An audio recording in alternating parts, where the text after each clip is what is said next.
The Peruvian government has ordered the withdrawal of its ambassador to Honduras after President Xiomara Castro stated that a coup d'etat has taken place in the Andean country.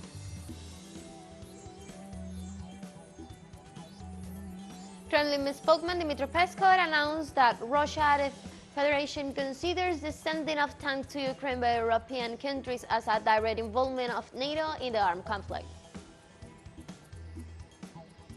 The French government announced that its troops will leave Burkina Faso within a month after the Burkina Faso government officially requests their withdrawal this week. Hello, welcome to From the South. I'm Ana Marrero from the TeleSUR headquarters in Caracas, Venezuela. We begin with the news. Stay with us.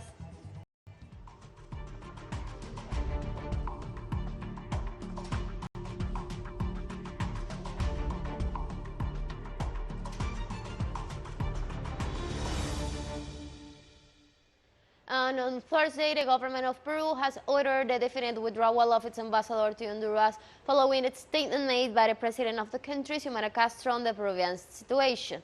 During his speech at the CELAC summit, Castro has said that the current institutional situation in Peru diverges from a coup d'etat that called for the release of former President Pedro Castillo. The Peruvian Ministry of Foreign Affairs qualified the declaration as an unacceptable interference. The decision was communicated through the minister's social network and stated that as a result of the position adopted by Honduras, bilateral relations with the country will be maintained indefinitely at the level of the chargé d'affaires. The people of Peru continue to take to the streets all over the nation despite a brutal repression unleashed by the government of Dina Boluarte. Let's take a closer look at the reasons behind the ongoing protests.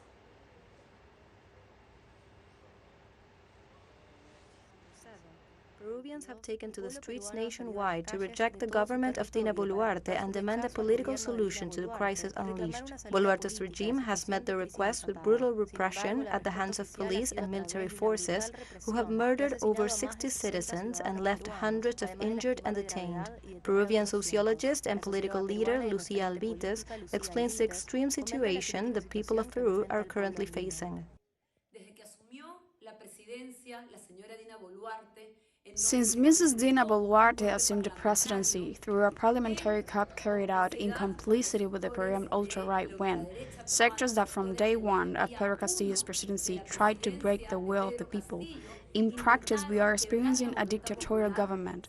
There is a systematic violation of human rights. At present, there are more than 60 Peruvian murdered, most of them by gunshot wounds. We have among them a minor who has died with a bullet in his head.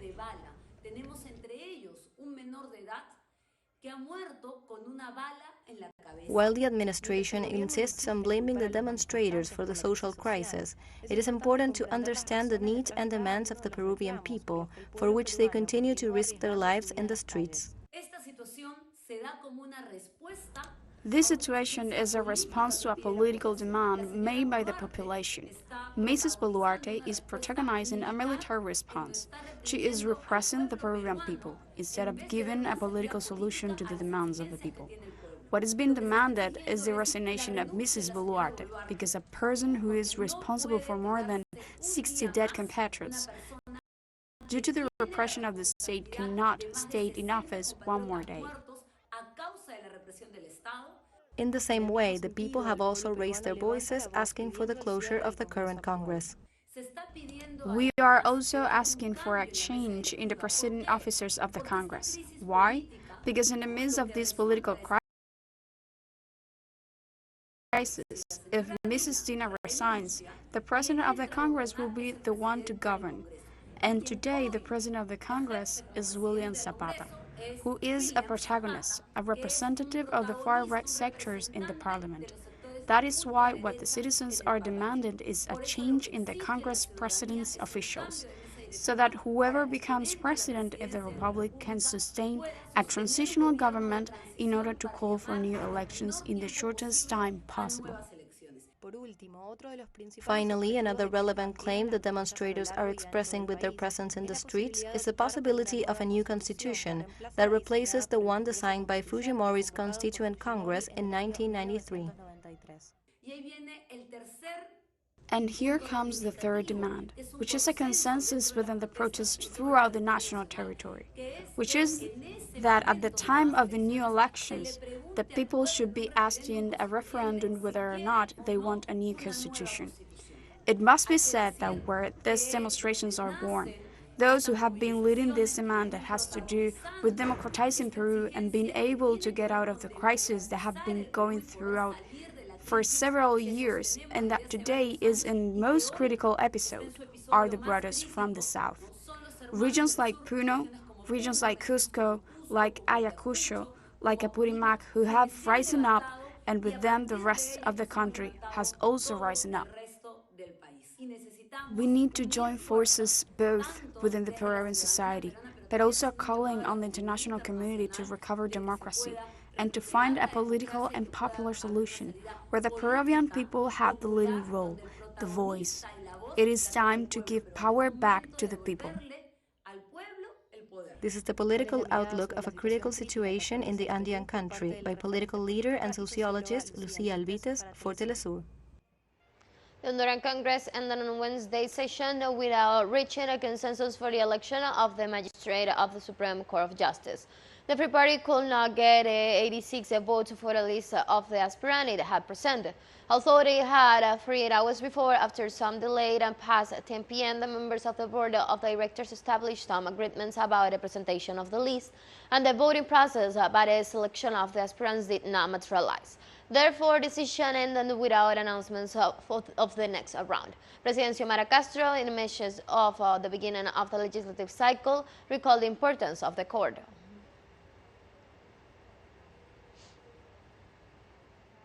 Deputies, I respectfully request you to initiate the legislature by electing a Supreme Court of Justice that will recover the lost confidence in the judicial system without accepting interference from those who for years put a price on justice. The economic and transnational power groups want a court to suit them. Let us not allow it. An epidemiological study published on Thursday reveals that tuberculosis in Paraguayan prisons and their surrounding communities showed a high incidence rate and rapid transmission. According to the study, presented among prisoners of these airborne and preventable and treatable infectious disease caused by the Mycobacterium tuberculosis bacteria represents one of the most important challenges to control of the illness in the country. Efforts to fight its disease, which has already caused the death of one prisoner, are focused on conducting interventions studies to determine the best course of action, especially in major cities. Investigations carried out by the health specialists found evidence of frequent transmission within the prison, as well as proof of the disease's transmission in surrounding communities.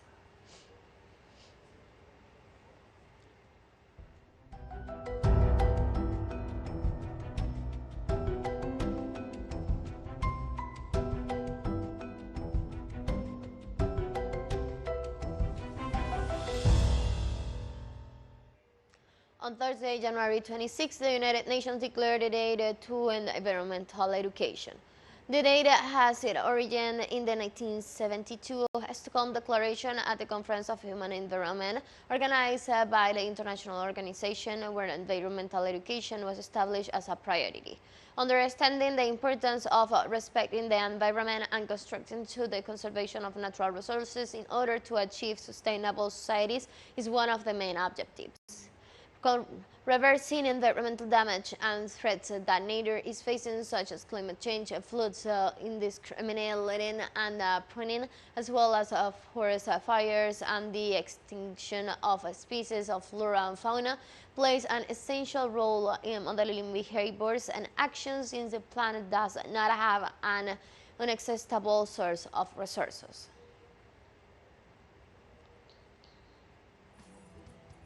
We'll take our very first break now, but remember you can follow us on our TikTok account as TeleSUR English, in which we'll be able to see news in different formats, news updates, and more. Stay tuned for more news.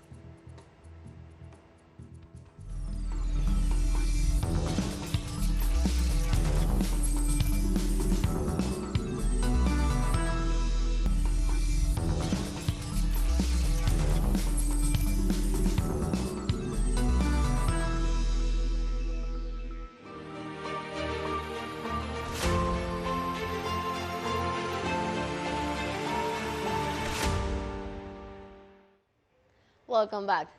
On Thursday, the Russian Federation expressed sending of tanks to Ukraine by the European countries implies a direct involvement of NATO in the conflict. Kremlin spokesman Dmitry Peskov points out that Moscow perceives the increasing number of maneuvers of the European governments and Washington on the supply of arms, including a greater arsenal to Ukraine. The official expressed his disagreement with the military alliance joining in the hostilities of the Ukrainian nationalities and their extremism against the inhabitants of the Donbass. Later, the Secretary of the Russian Security Council, Nikolai Patrushev, declared that in this way, the United States government and NATO members plan to continue their efforts to extend the military conflict.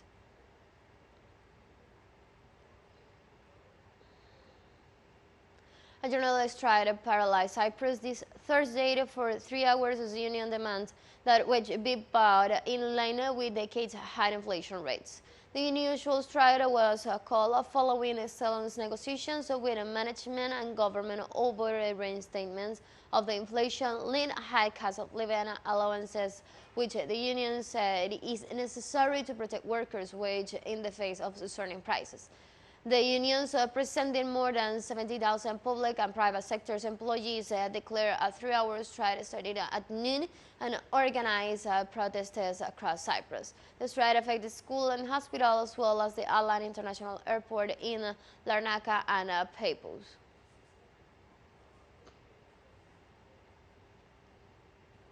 Italian police arrested on Thursday 56 people throughout the country for links with the notorious Negrandera crimes syndicate and seized more than $200 million worth in assets. Francesco Messina, the Central Director of the National Police Anti-Crime Forces, confirmed that the judicial police's powerful operation allowed the dismantling of the fear mafia. Messina added that the charges that is suspect are facing include extortion, kidnapping, armed trafficking, corruption, and fraud, among others. The police operation came only a week after the one of Italy's most wanted fugitive, notorious Sicilian mafia boss Matteo Messina Denaro was arrested in Palermo.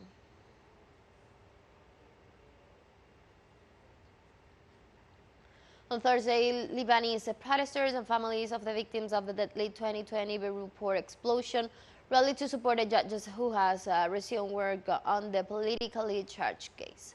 Experts have warned that a battle between investigative judge Tarek Bitard and top prosecutors Ghassan Oueddad, who has charged him with insubordination, will be a critical test for the filtering justice system of the crisis-hit Mediterranean nation.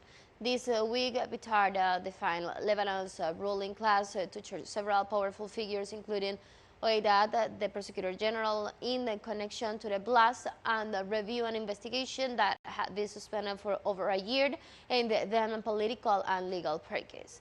The 2020 blast destroyed much at the Lebanese capital port and surrounding areas, killing more than 215 people and injuring over 6,500. The officials have been held accountable from the disaster.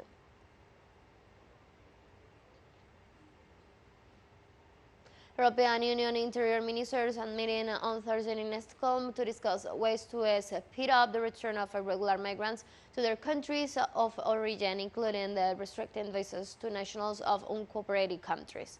According to data mentioned by the European Commission, in 2021, it was decided in European countries to return 340,500 people to their countries of origin, but only 21% of those cases were effectively implemented.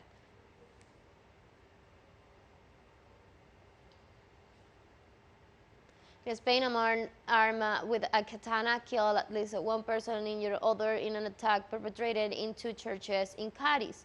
The assault took place in Algeciras, a community in the southern Spanish province. The sacristan of the Church of La Palma, the main church in the town, is one of the deceased, while one of the injured is a pastor of the capital of San Isidro who had been attacked a minute before. The distance between the 2 churches is only 350 meters. Local media and the community in general blame the lack of police officers from this unfortunate event.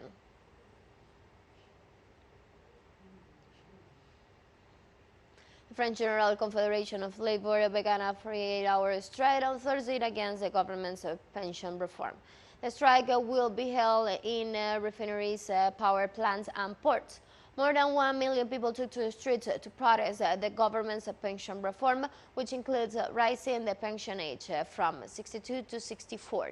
In addition to this, the reform proposed by the government also scraps the special regimes, which allows some workers, mostly in the public sector, to apply for an early retirement.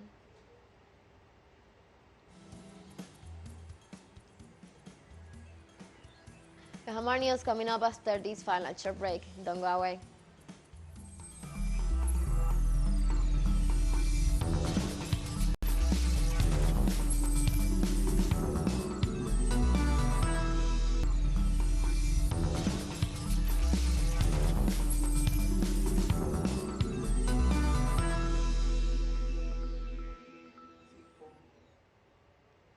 Welcome back. On Thursday, Israeli military carried out its deadliest operation in the occupied West Bank in years, killing at least 9 Palestinians, according to Palestinian health officials. A gunfire broke out when Israeli military conducted a daytime operation in the Jenin refugee camp, supposedly to prevent an alleged attack against Israelis. Among the victims was a 60-year-old woman. The camp has been a focus of the Israeli arrest raids for nearly a year. Tensions between Israeli and the Palestinians have soared since Israel launched the nightly raid in the West Bank last spring. The conflict has only intensified this month as Israel's far-right government came to office and pledged to take hard lines against the Palestinians.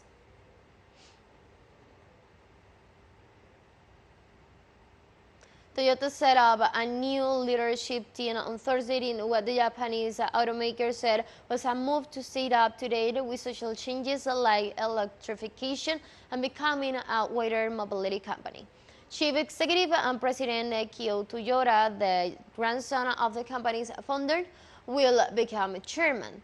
Chief Branding Officer Kiyo Sato, who has been managing the Lexus luxury division and Toyota Motor Racing, was tapped to become the new president. Although Toyota is the top Japanese company in terms of market value, it has been criticized in recent years as falling behind in the industry move towards electric vehicles aimed at growing concern about climate change.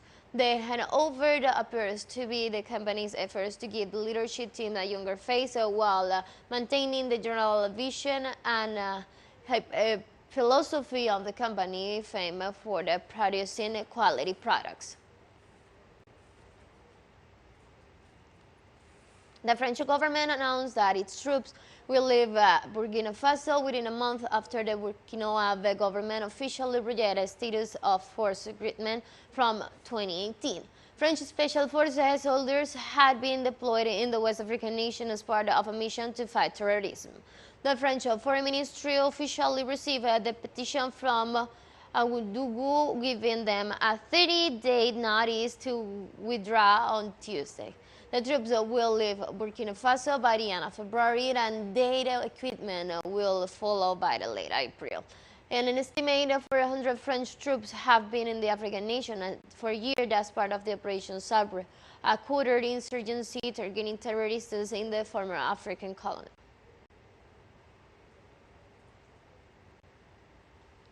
The amount of resources stolen by the United States from Syria in recent years exceeded $100 billion. This was announced by the Syrian ambassador to the United Nations on Wednesday. During a session of the Security Council, the Syrian diplomat criticized such important species of the United Nations allow themselves to reproduce lies about sovereign nations and remain silent about the crimes committed by Washington. The ambassador announces that it has not been enough to plunder millions of dollars by stealing gas, oil, and oil, but did have also imposed sanctions that severely affect key areas such as health and food.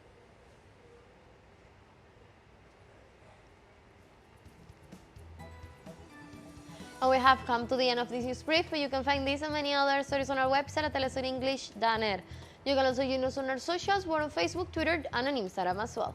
For TeleSUR English, I'm from the South, I'm Ana Marrero, and thank you for watching.